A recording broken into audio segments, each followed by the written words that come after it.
Hello everybody, welcome back to Anglo Election Insights.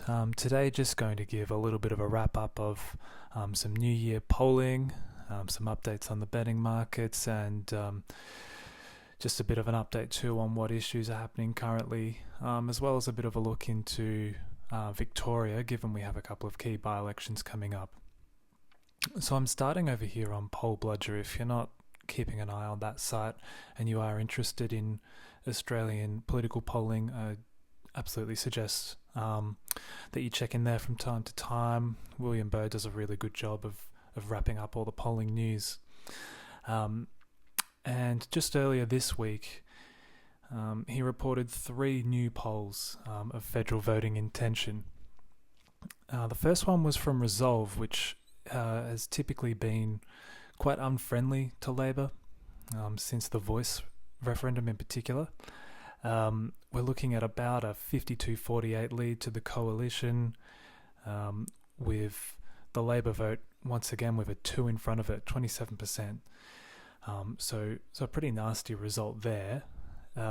Essential research from The Guardian has basically been pointing to a dead heat, maybe a slight coalition lead for the last couple of months.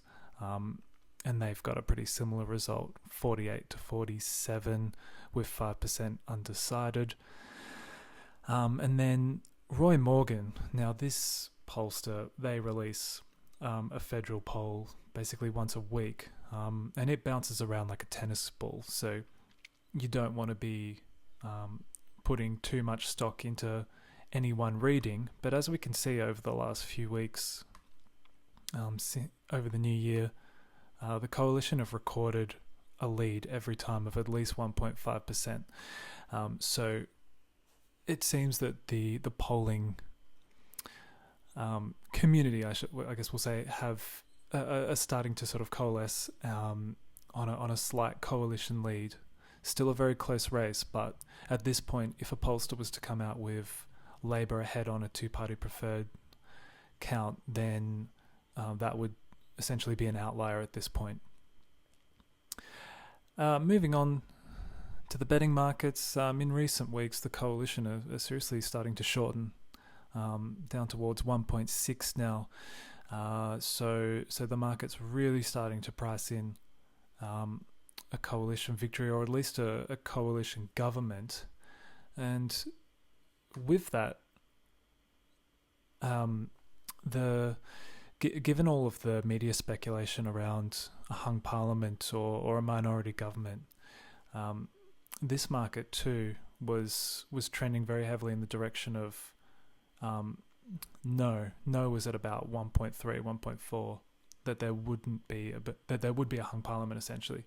But with the coalition becoming heavier and heavier favourites, it seems that the market's also pricing in an increased or a decreased likelihood that it's going to be a hung parliament.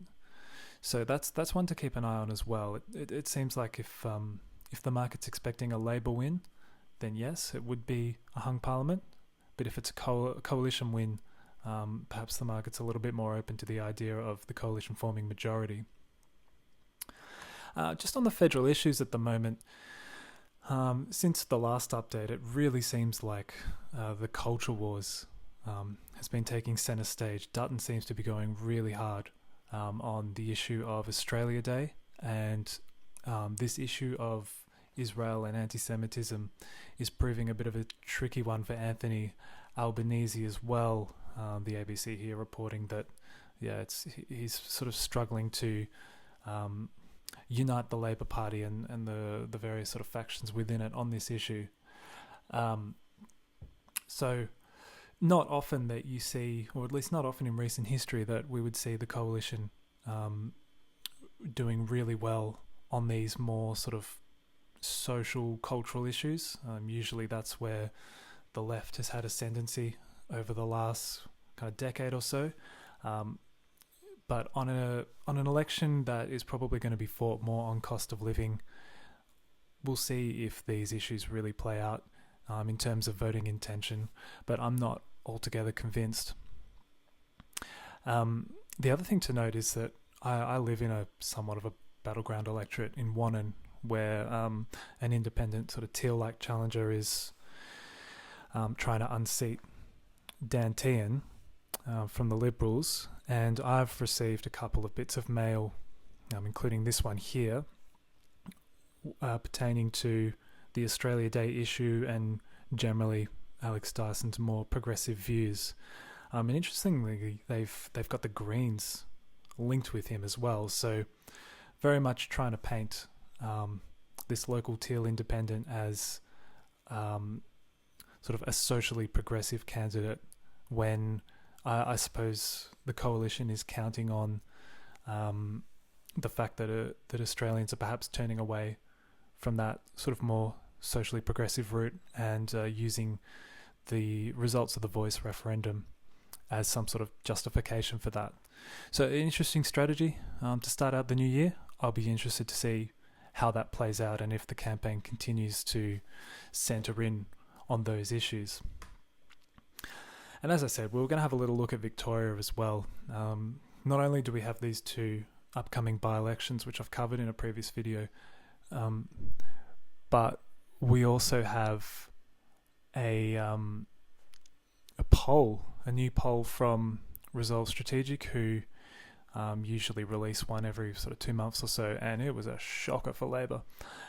Their primary vote was down to 22%, which is apocalyptic. That's lower than what the coalition got in WA in 2021. So yeah, a really terrible result there for Labor. I think it worked out to be something like a 44.5 to 55.5 two-party preferred in favour of the coalition. There's a bit of analysis here from The Age. It's the other interesting thing was that this is the first poll since Batten took over the leadership, and although the sample for preferred premier was about half of the normal sample, it was like just over 500 people, Batten's opened up a 10-point lead already, whereas Pizzuto, after a couple of years, only had, I think, like a 1-point lead by the end of it as preferred premier. So early signs that the leadership change is working out for them.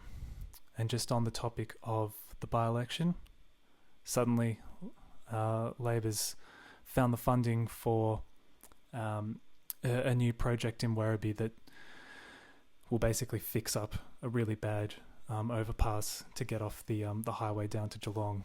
I actually used to live in Geelong, and I would drive up to Point Cook for work, and yeah, you would basically see cars banked up in the emergency lane on a 3-way motorway, waiting to turn off the highway because of this dodgy intersection. So it's definitely a project that's needed, but interesting timing, and very interesting that it would come up now when that polling has just been released. Perhaps something in the internals is saying something similar, but yeah, definitely looking as if Werribee is going to be a really, really close contest. And I note that in my earlier video covering those by-elections, I said, or I predicted, that Labor would hold that seat by a couple of points. At this point, I'm probably upgrading that to a toss-up, perhaps with the Liberals as ever slight favourites. And over in Paran, I had that as an 8-point victory, or an 8% margin for the Greens. At this point, I'm thinking that's more like probably like a 3 or 4 point lead to the Greens. There's a few extra little issues that have come up. By-election turnout can be quite low, especially amongst that renter class that the Greens tend to poll so well with. And it seems that maybe Batten's appeal is a little bit broader than just that sort of outer suburban corridor that he appears to be targeting. Anyway, so thanks for having a listen, guys. Just a quick update today. Hope you're doing well, and let me know in the comments any thoughts you have on anything I've discussed. Cheers.